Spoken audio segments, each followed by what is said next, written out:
Hello बच्चों, let's read this question. The question says find the mismatch pair. इसमें से हमें बताना है कि कौन सा पेयर, कौन सा स्टेटमेंट करेक्ट नहीं है। Statement 1, splitting of centromere of each chromosome in anaphase 1।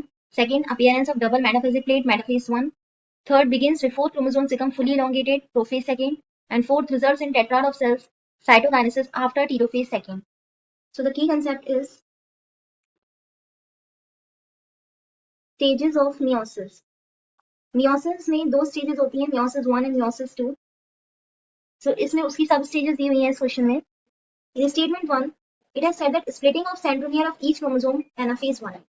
Anaphase 1 में क्या होता है? तो anaphase 1 में homologous chromosomes होते हैं। Homologous chromosome means जिनके same structure, same shape और same size होता है, one from maternal and one from paternal. So anaphase 1 में क्या होता है? इनका centromere split होगा और क्या होगा? ये opposite poles पे चले जाएंगे।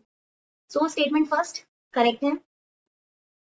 Statement B में कहा जा रहा है appearance of double metaphasic plate in metaphase 1. Metaphase में क्या होता है? मेटाफेज 1 में बिकॉज ये क्रोमोसोम्स कैसे थे? होमोलोगस थे। सो इनमें क्या होता है? क्रॉसिंग ओवर होता है। क्रॉसिंग ओवर के बाद ये जो क्रॉस्ड ओवर क्रोमोसोम्स होते हैं, ये कहाँ अरेंज हो जाती हैं? मेटाफेसिक प्लेट पे, इक्वेटर पे अरेंज हो जाती हैं। सो ये जो अलाइनमेंट होता है, इससे एक डबल रो या डबल मेटाफिजिक प्लेट फॉर्म हो जाती है। सो स्टेटमेंट सेकंड भी क्या है? करेक्ट है। सो थर्ड स्टेटमेंट में कहा है begins before chromosomes become fully elongated prophase second. तो प्रोफेज सेकंड कब होती है? जब टेलोफेज फर्स्ट कंप्लीट हो जाएगी, उसके बाद साइटोकाइनेसिस होती है, साइटोप्लाज्म डिवाइड होगा, then after prophase second, metaphase second, anaphase second and telophase second होती है।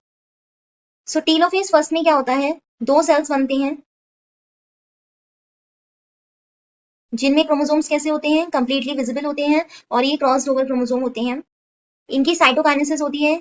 टेलोफेज में न्यूक्लियस का डिवीजन होता है, साइटोकाइनेसिस में साइटोप्लाज्म का डिवीजन होगा एंड टू सेल्स फॉर्म हो जाएंगे। अब यही सेल्स क्या करेंगे? प्रोफेज 1 में जाएंगे और मियोसिस सेकंड प्रोसीड करेंगे। सो स्टेटमेंट के according begins before chromosomes become fully elongated. यहाँ पर क्रोमोसोम्स इलोंगेटेड नहीं है बल्कि क्या है? कंप्लीटली विजिबल है। सो ये स्टेटमेंट प्रोफेज 1 के लिए तो करेक्ट है but not for prophase second. So C statement wrong. So fourth statement में दिया है कि जो साइटोकाइनेसिस होती है टेलोफेज सेकंड के बाद, टेलोफेज सेकंड के बाद क्या होगा? जैसे कि अभी हमने डिस्कस किया कि टेलोफेज 1 में क्या हो रहा था? दो सेल्स बन गए थे। यही प्रोफेज, मेटाफेज, एनाफेज में जाएंगे। अब टेलोफेज में इन दो से कितने बन जाएंगे? 4 सेल्स बन जाएंगे। इस तरीके से ये दो सेल्स अरेंज होंगे इसमें, यहाँ दो सेल्स होंगे टेलोफेज में। इसके बाद होगी साइटोकाइनेसिस। साइटोकाइनेसिस मीन्स होता है साइटोप्लाज्म का डिवीजन, जिसके बाद क्या होगा? ये 4 सेल्स बन जाएंगे। लेकिन ये चारों सेल्स कैसे होंगे? ये 4 सेल्स बन जाएंगे लेकिन ये सेल्स कैसे होंगे? हैप्लॉइड होंगे। इनमें क्रोमोसोम नंबर जो स्टार्टिंग में हमने सेल लिया था वो डिप्लॉइड था और एट द एंड ये कैसे होंगे? Haploid. 4 haploid cells are form. So इनको हम क्या कह सकते हैं? Tetrad of cells. Tetrad means 4। So 4 haploid cells बनेंगे आफ्टर टेलोफेज सेकंड की साइटोकाइनेसिस के बाद। So this statement is also correct. So the final answer is C. Begins before chromosomes become fully elongated prophase second. Hope you understood it well. Best of luck.